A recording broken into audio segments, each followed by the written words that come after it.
A pilot is an individual who operates the flying controls of an aircraft.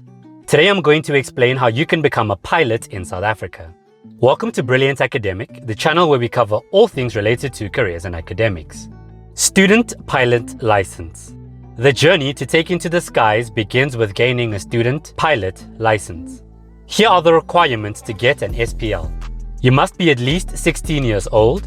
You must complete a formal medical examination with an aviation medical examiner and obtain a Class 1 or Class 2 medical certificate.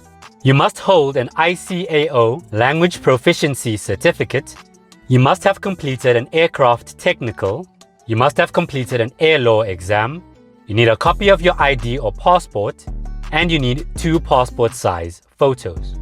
Now, when it comes to the medical examinations, most potential pilots with a significant risk of incapacitation, things like epilepsy and type 1 diabetes, are screened out at the time of initial examination.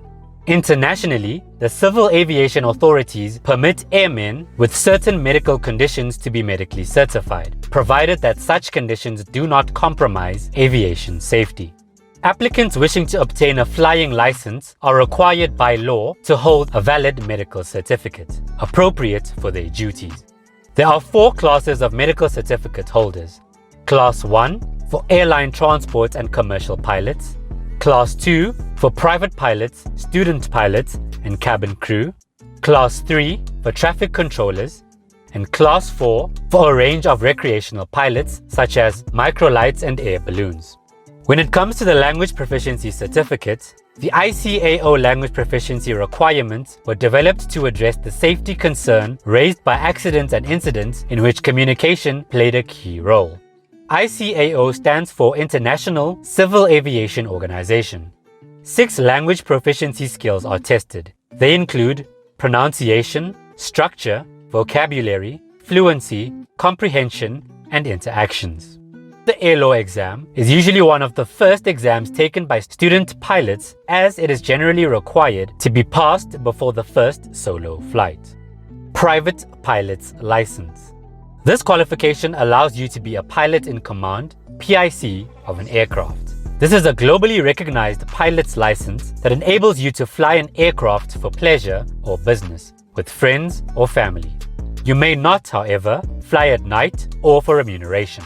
You would share the same airspaces as all the airliners and other aviators with all the same responsibilities. Once a student pilot has obtained their SPL, there are a few more requirements needed prior to being able to attain their PPL. They are as follows. You must be at least 17 years old.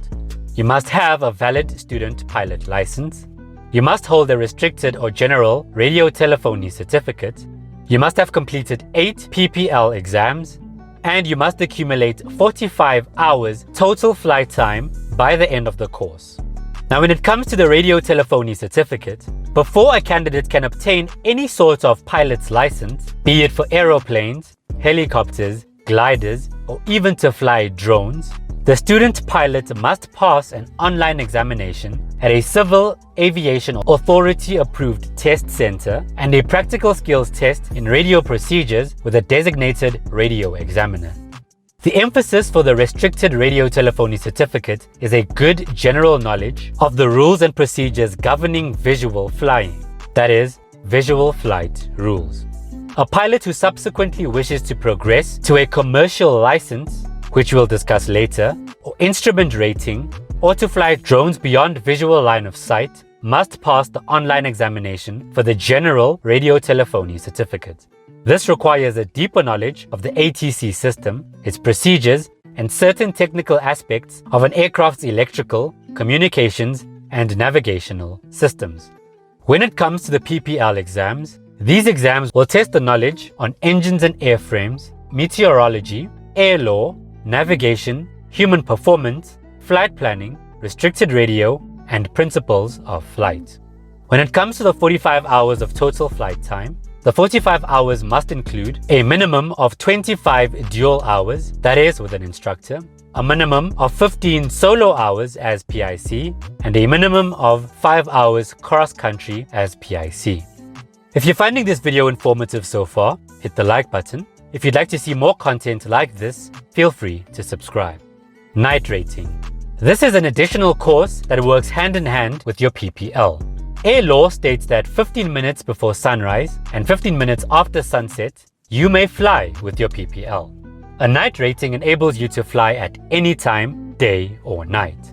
This course gives a very basic idea of instrument flying and the dangers of flying with insufficient visual reference to the ground or horizon.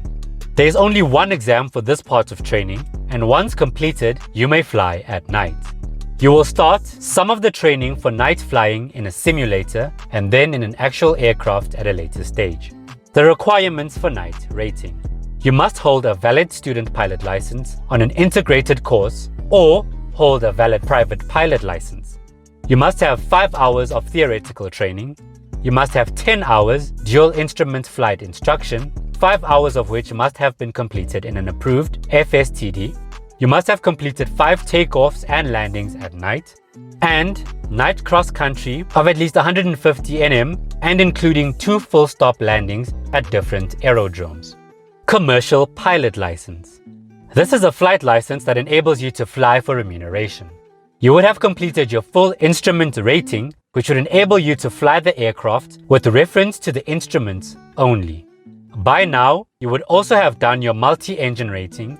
Although you are able to do only a single engine commercial license, the multi-engine rating is recommended because most charter and airline aircraft are multi-engine aircrafts.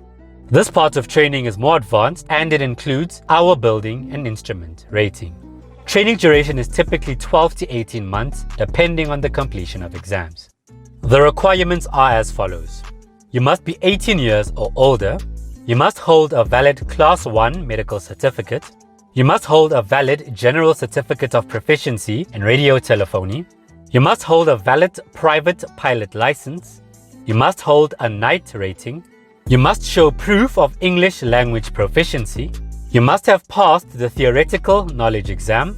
And you must have a minimum of 200 hours total flight time. This includes a minimum of 100 hours PIC flight time, a minimum of 5 hours PIC by night, a minimum of 50 hours of cross-country flying as PIC, a minimum of 40 hours dual instrument time, 20 hours of which may be done in an approved FSTD, a minimum of 5 hours dual in an aircraft with adjustable flaps, retractable undercarriage, and a variable pitch propeller or turbojet engine.